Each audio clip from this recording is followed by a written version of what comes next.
In the city of Amsterdam, there was once a man named Ronald van Essen.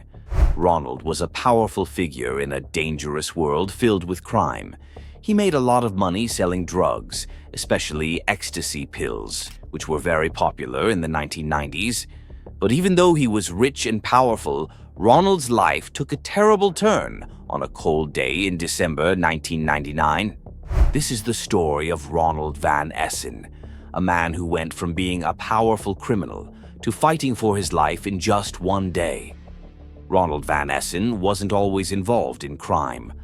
Like most people, he started his life as a normal person, but as he grew older, he got involved with the wrong crowd. He started to make friends with people who were involved in illegal activities, especially the selling of drugs.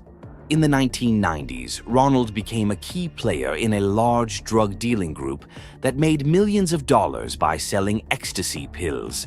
Ecstasy was a popular drug at the time, and Ronald, along with his partner, Ton van Dalen, and another man named Danny Leclerc, made a lot of money by selling it. Ronald and his partners were very successful, and they used the money they made to buy expensive things like houses and cars. They also laundered, or cleaned, the money by investing it in different businesses. This made it look like the money was earned legally, even though it wasn't. One of the people who helped Ronald launder his money was a man named Willem Endstra. Willem was a real estate businessman, which means he bought and sold properties like houses and buildings. He was also involved in the criminal world, just like Ronald. Ronald and Willem became good friends. They worked together to hide the money Ronald made from selling drugs. Willem would invest the money in things like parking garages and land, making it look like the money was coming from legal businesses. Everything seemed to be going well for Ronald, but in the world of crime, friendships don't always last. As time went on, the friendship between Ronald and Willem started to fall apart. In the late 1990s, Ronald found himself in a difficult situation. He had been caught by the police and sent to prison for selling drugs. After he was released from prison in 1999, he needed money to get back on his feet. He had given a lot of his money to Willem to invest, and now he wanted it back. But when Ronald asked Willem for his money, Willem started to avoid him. Ronald was desperate. He needed the money to pay for things like his girlfriend's dentist bills and other expenses. He visited Willem's office many times, asking for his money, but Willem always made excuses. He promised Ronald that he would return the money, but he never did. Ronald became more and more frustrated as Willem continued to ignore him. In mid-December 1999, Ronald's desperation reached a peak. He asked his son to deliver a note to Willem, asking for a meeting to discuss the money. Ronald hoped that this meeting would finally solve the problem and that Willem would give him the money he needed. But the meeting never happened. Just 2 weeks later, Ronald's life would be changed forever. It was December 26, 1999, the day after Christmas, also known as Boxing Day. Ronald van Essen was at home with his family in their ground-floor apartment on Minervalaan, a street in Amsterdam. Around 6:30 p.m., Ronald went outside to make a phone call. He didn't know that danger was lurking just around the corner. After about 20 minutes, Ronald's son noticed that his father hadn't come back inside. Worried, he went outside to check on him. What he found was shocking. Ronald was sitting in his car, a Mercedes, slumped over the steering wheel. He was covered in blood. The right door of the car was open, the turn signal was blinking, and there was a bullet hole in the left window. Someone had shot Ronald in the head. An ambulance arrived just in time to save Ronald's life. He was rushed to the hospital where doctors performed several surgeries to remove the bullet and save him. Although Ronald survived, he was severely injured. The bullet had caused serious damage to his brain, and he was left permanently disabled. Ronald, who had once been a powerful and feared man, was now a shadow of his former self. The attack on Ronald had terrible consequences. The bullet had damaged his brain so badly that he could no longer walk. His mental abilities were also affected, and doctors said his mind was now like that of an 8-year-old child. Ronald, who had once been in control of a huge drug empire, was now dependent on others to take care of him. The attack also had a big impact on the criminal world in Amsterdam. People started talking about how difficult it was to get back money that had been given to Willem Endstra. Many believed that Willem, along with his associates, was behind the attempt on Ronald's life.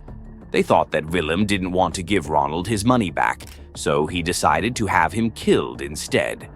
After the attack, the police began investigating what had happened. They quickly realized that the attempt to kill Ronald was likely connected to his demands for money. Anonymous tips started coming in, pointing to Willem as the person who had ordered the hit on Ronald.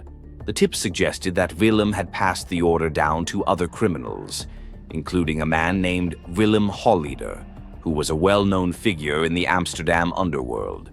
Holleeder, in turn, passed the order to 2 other dangerous men, Sam Klepper and John Miramet. Cor van Hout, another criminal who was close to Ronald, told the police that Ronald was shot because he was trying to collect old debts. These weren't small amounts of money, they were millions of dollars. Thomas van der Bijl, another criminal who was later killed in 2006, also told the police that Ronald was shot because he was trying to get his money from Willem. The evidence seemed to point to Willem and his associates as the people behind the attack. The investigation took a major turn in September 2014 when a woman named Sandra den Hartog, the widow of Sam Klepper, came forward with important information. Sandra told the police that she had overheard a conversation between Willem Endstra and Willem Holleeder. In this conversation, they discussed how Ronald's wife was struggling to survive because they had no money. Sandra said that Willem and he talked about giving Ronald's wife some money to keep her quiet, but they never mentioned giving Ronald his money back. Sandra also revealed that her late husband, Sam Klepper, and his partner, John Miramet, had been ordered by William Holleeder and William Endstra to kill Ronald. She said that the order was passed down to other people who carried out the attack. This information was crucial to the investigation, as it confirmed that Willem and his associates were likely responsible for the attempt on Ronald's life. Another important piece of evidence came to light when investigators discovered that just 3 days before the attack, Willem had made a large financial transaction. He bought a share in a company called California Properties from John Miramet's wife for 30 million guilders, a large sum of money. This transaction raised suspicions that Willem was either paying off an old debt or making money available for the attack on Ronald. The aftermath of the attack left Ronald in a very bad situation. Not only was he physically and mentally disabled, but his finances were also in a mess. Before the attack, Ronald had given large sums of money to Willem to invest, but after the attack, much of that money mysteriously disappeared. Ronald's girlfriend, Gabby, who had initially received 250,000 guilders from Sam Klepper, later increased to 500,000 euros, struggled to manage what little was left. Without Ronald to manage the money, things quickly went downhill. Gabby tried her best to take care of Ronald and manage the finances, but it wasn't easy. At times, they had so little money that Gabby was forced to steal food just to feed themselves. Ronald, who had once been a wealthy and powerful man, was now living in poverty, relying on the kindness of others to survive. In 2015, Ronald's lawyer, Peter Schouten, decided to take action. He filed a report with the chief public prosecutor in Amsterdam, asking for a full investigation into the involvement of Willem Endstra, his brother Heiko, and Willem Holleeder in the attack on Ronald. Schouten believed that these men were responsible for the attack and that they should be held accountable. However, the Public Prosecution Service found no direct evidence linking the Endstra brothers to the attack. They informed Ronald that there was nothing in the investigation that pointed to the involvement of Heiko Endstra, Willem's brother. The prosecution remained silent on the suspicion regarding Willem Holleeder, likely because the investigation into Holleeder was still ongoing at the time. Ronald and his family were frustrated by the lack of progress in the case and felt that justice had not been served. As the years passed, the criminal world in Amsterdam began to change. Many of the key figures who had once ruled the underworld were either killed or arrested. Cor van Hout, Sam Klepper, and John Miramet were all eventually killed, often in brutal and public ways. Willem Endstra, Ronald's former friend and business partner, was shot dead by a Russian hitman in 2004 outside his office on Apollolaan. The once powerful criminal empire that Ronald had been a part of was now crumbling, and many of the people who had once been at the top were now either dead or in prison. In his final years, Ronald's life was marked by fear and paranoia. He remained in his wheelchair, unable to walk or care for himself. His mental state had also deteriorated, and he often seemed confused and disoriented. He spent most of his time at home, cared for by Gabby and occasionally visited by a few close friends. In 2014, Ronald and Gabby were involved in a court case where they were accused of money laundering. The prosecution claimed that they had received money from Hein van Hoekel, a businessman who had been involved in criminal activities. However, the court ruled in Ronald and Gabby's favor, finding that the money was not criminal and that they were innocent of any wrongdoing.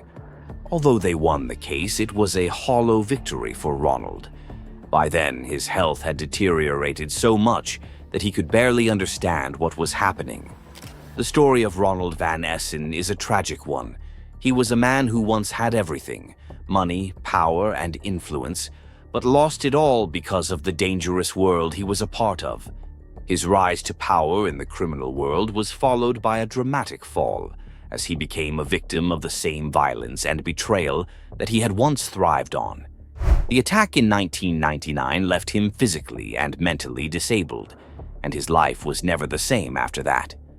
Ronald's story is a reminder of the dangers of a life of crime. No matter how powerful or successful someone might be, the criminal world is full of risks and dangers. In the end, Ronald paid a heavy price for his involvement in this world. His story serves as a lesson, showing that crime doesn't pay in the long run. Ronald van Essen survived the attack on his life, but the man he once was died on that cold day in 1999. He spent the rest of his life in fear and pain, a victim of the world he had helped to create. Thanks for watching. If you found this story interesting, make sure to like, subscribe, and hit the notification bell so you don't miss our next true crime content. Until next time, stay safe.